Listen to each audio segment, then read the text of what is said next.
Anyway, but after London, you went to did a I little went bit to of Europe Spain. too, right? Yeah, went to Spain. I was in Barcelona. It's always a good time to do, for me to go to Barcelona. And then I was working remote from there. Hmm. So that was cool. Then I also went to Mallorca. Okay. And then this is like my fourth or fifth time going to Barcelona. And then, each time you discover something new about a place, about how casual it is, Hmm. so that was different. I didn't really notice that, but it's very casual. But I found some good food spots. But Mallorca, I did it for the weekend, and I underestimated Mallorca. It was a beautiful place. I had fun. I would definitely spend more time there. I know how long were you there for? So overall, I did Barcelona for like 4 or 5 days, and then the weekend in Mallorca. And did you like? Do you find like when you take these trips, like it's sort of like a reset for you, or is it just more of a I want to see something new, or do you like what's the purpose for you on these trips? Like, do you is it more just to discover, check things off the box, or are you just kind of like trying to look for sort of a No, reset? because it was a repeat going to Spain, but it Mhm. was more so escaping the UAE summers. So it was Oh, like, that's trash. For those yeah, of you who don't know, the UAE summers are trash. I was there 3 years. That first year, yeah, nah, exactly. nah. So After I discovered that it's a ghost town too. Like it is. nobody's there. Nobody's there. Restaurants are empty. So, and I could work remote, like, as my professional job. So anytime I could do that and just go to any destination that has nice weather, I'm there. Mike is reading the employee handbook to see how many Yeah. days he can definitely work. So, but Exactly. you here in New York now, and just gonna bring up a little bit. It's a bit of a sensitive time for you, as I say, right? Because this is Yeah. now about to be your mom's birthday coming up, right? So Hmm. you guys are going to Puerto Rico as a September family 4th. on Yeah. the 4th, and yeah. So how does that make you feel being back to New York, especially around the anniversary, close to the anniversary of your mom's passing, especially with her birthday coming up? Yeah, I mean, honestly, a lot of emotions. That's been happening like this past 2 weeks and all that. Just like, and I always say this, but I always have to remind myself that grieving is not linear, Yeah. and it's not a time period that it stops. Just like old feelings come back up, random times I wake up crying and all that, just thinking about what we're about to do. Where it's not that there's a closure, but it's one of her wishes was to spread her ashes in Puerto Rico. So it's like, all right, let's do that, and then we're gonna have a family reunion down there. So connect to my Latin side and all that. I'm looking forward to that. But yeah, man, just thinking about everything, her memories, and then it's my first time coming back now from when we had her service here in New York. So landing into JFK and then not going to the Heights Right. and all that. That's when it hits me. And just seeing people getting picked up and all that. And my mother used to pick me up a lot from the airport. Oh, for real? Yeah. Oh, you So guys had the whip uptown. yeah, she had the car. So yeah, coming there, seeing people get picked up, I'm like, all right, whatever. Let me keep it moving, and then not going to. I actually told the cab driver my address and the Heights, and I had to tell him like, no, no, I'm not going there. So yeah, so just things like that. But I'm looking forward to it, being close with family and just reconnecting with my siblings, hoping for just a positive experience and things like that. So, And over the last year, like you said, grieving's not linear. I know in the beginning, obviously, understandably, it was hard, right? yeah. Has it gotten easier? What are some of the things you've done over the last 9 or so months since her passing? May God rest her soul.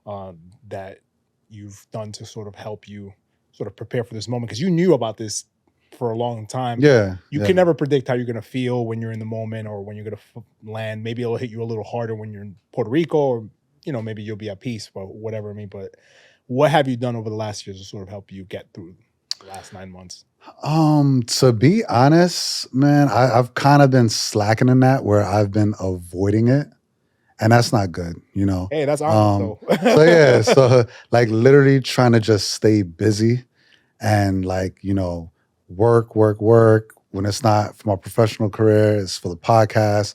Then just working out physically. I've been heavy into that, but then Because you're avoid. following the IG, that's why. Now the kids in Barry's 5 days a week. You're like, I can't Yeah. slack. Like, I can't slack. Exactly. But like I could probably step it up with my mental health and all that, just talking about it more and things like that. Certain things like I still have all her stuff like, in a box and in a bag. And like I haven't been able to put up pictures or like watch videos. So I've been just staying busy avoiding this. So and I gotta address that, but it's I don't feel like I've been ready. So Yeah, I mean, it's hard, right? Because understandably, probably your mom was the closest person you had in your life, especially with the close yeah. relationship that you guys had. You guys did everything together. I am not even gonna try to pretend that I know what you're going through or what you've gone through, but I would imagine that it's gonna take you some even more time, right? Before you can even start peeling back the onion on that situation. And Yeah. I guess like what's your when you speak to your family about it, what's their take on it? I guess everybody grieves a little differently. What's that been like in terms Yeah. of like just speaking about your mother in general when it comes to your siblings? Yeah, I mean, everybody grieves differently, and then everybody's reaction to it is different. Some that I can't even explain, Right. you know what I mean? But you know, I think during this time, I'm looking for us to get back closer and all that because I think everyone, we're all adults, we have our own lives and all that. So I think even for a bit, we all kind of took our time and separated for a bit, but now we're coming together to do this. So I'm looking forward to it.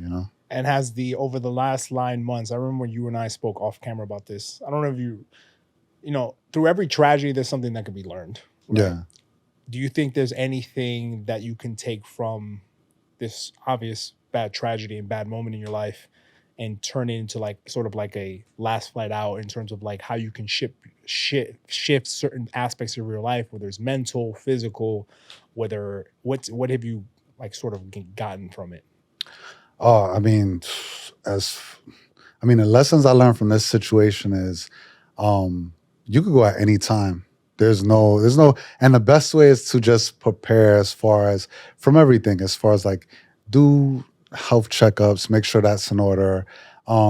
If you own any type of assets and all that, get those affairs in order, no matter how young or old you are. Yep. And honestly, live in the moment and don't be. Sometimes you try to be too cool for school and like, yo, I don't want to take pictures or I don't want to record this or I want my mom and pop and all that. And it's like, yo, cherish all of those memories, even the little things. And even if you don't feel like it, you just wake up, you got the bed head.